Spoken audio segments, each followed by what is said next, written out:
জুবিন গার্গ একবার বলেছিলেন, আমি যেদিন মারা যাব গোটা আসাম 7 দিন বন্ধ থাকবে। মরে গেলে বোম্বেও বন্ধ নয়, বেঙ্গলও বন্ধ নয়, একো বন্ধ নয়, কিন্তু মরে গেলে 7 দিন গেলে অসম বন্ধ হবে।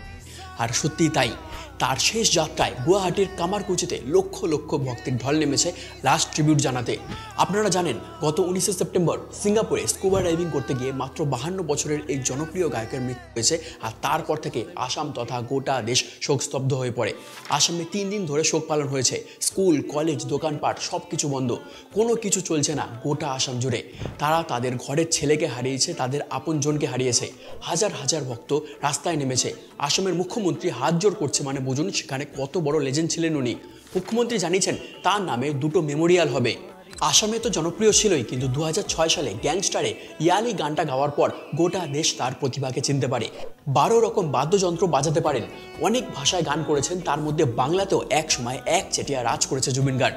তাকে শেষ বিদায় জানাতে এত মানুষের ভিড় হবে সেটাই তো স্বাভাবিক।